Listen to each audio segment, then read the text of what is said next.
Hello there. So I just thought I'd jump on and give my thoughts about the year 2026. Now, I obviously, if you'd seen a video that I reposted yesterday, I don't believe in this being the new year. And now I know people are feeling like, it feels like energetically, it feels like a new beginning.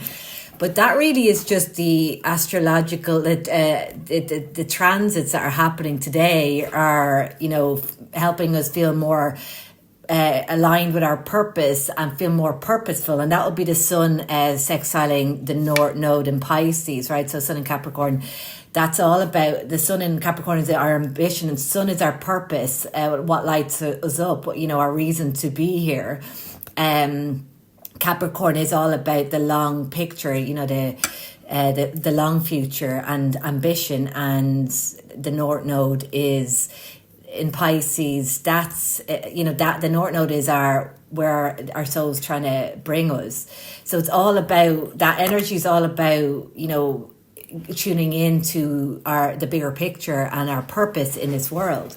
Highlighting that and kind of giving it's a sextile, so it's a positive aspect, so it's going to be making us feel a lot more inspired, let me just put it that way. So it's not that it's because it's a new year. It's not. It's actually, the astrology is the reason why we feel, if you do feel this energy, it's because of the transits in the sky right now. So really,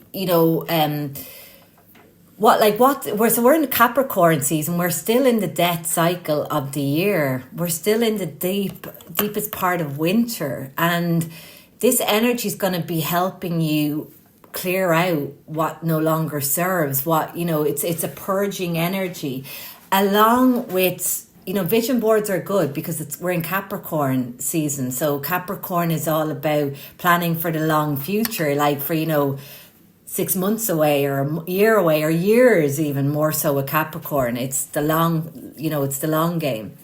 So vision boards are great. So, totally encourage all of that. I just don't encourage you starting your New Year's resolutions. I don't encourage you, starting a new regime, or a diet regime. Maybe just start planning to, do things better. But, deciding to change things completely in this energy, I'm going to do it, but it's going to be very hard to stick with it in this energy. That's my point. So you could maybe start the groundwork and then actually go all in at equinox, the beginning of spring. That would just be my advice. Do whatever you want. But that's just my take on this whole New Year thing. It just doesn't make sense. It doesn't make sense astrologically. It doesn't make sense energetically, and the ancients, did the year by the stars. So, they knew they were a lot wiser than us, right? So anyway, that's but with that said, we are heading into a year one. So according to numerology, we go in cycles of 9. So we do 9-year cycles and then they start again. So each year is ruled by a different planetary influence. And so personal year one is ruled by the sun.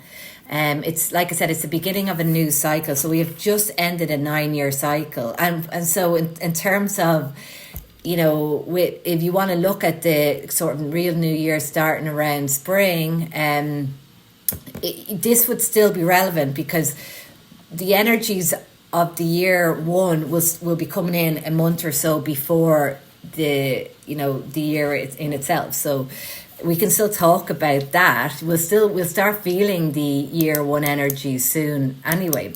Not as soon as January, you won't, again, because it's not conducive, this energy, to new beginnings.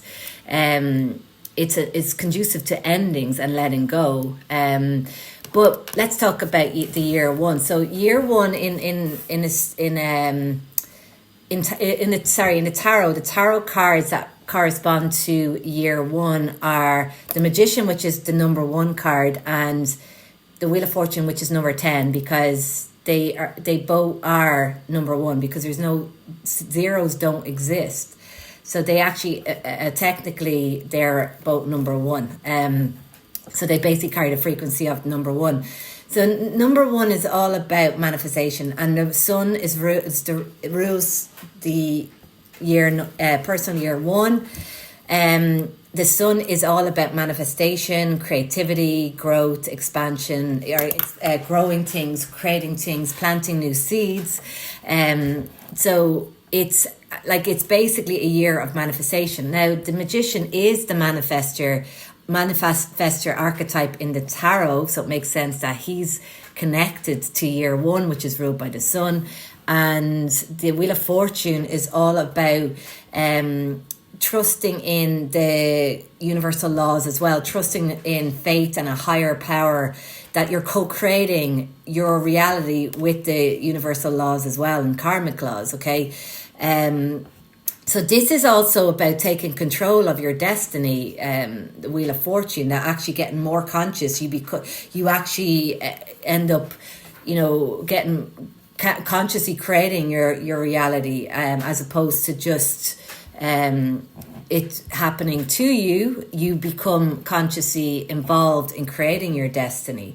That's what happens if you don't understand this reality. You are not consciously creating it. You're just kind of going along with it. But as soon as you start to understand yourself, which is this archetype too, self-mastery, the magician, this is like the external expression. This is the inner world. When we become the magician of our reality, when that archetype gets activated within us, that's because we're learning who we are. We are mastering ourselves. Then we have the external expression is the Wheel of Fortune. That's where we attract good fortune and opportunities to us, more abundance and expansion. That's ruled by Jupiter. So that's basically what the year one is all about. You need to, in this year ahead, you need to focus on what you want the next 9 years to look like. Now, this is obviously a collective thing, but the 9-year frequencies will affect your personal world as well. But you'll have your own personal year number two. So how you get that is you add up the day of your birth, the month of your birth, and this year.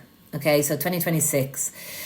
So for me, 6th of the 11th, 2026, add that all up. I'm in a year 8. So, the frequencies of 8 are going to have a massive influence on my year ahead, ruled by Saturn. But I'll also have some of the frequencies of this year 1, because I'm part of the collective as well. Okay, so you'll be experiencing some energies of the year 1, and but mostly you're going to be influenced by your own personal year this year. So that's basically, it's a very huge year ahead. It's a wild year. I'm not going to dress this one up. This is paradigm breaking, paradigm shifting energy. The astrology all speaks to this. We have massive transits this year. All the outer planets are moving into different signs permanently, in fire and air signs, so all masculine signs, so that the outer planets can affect the collective consciousness.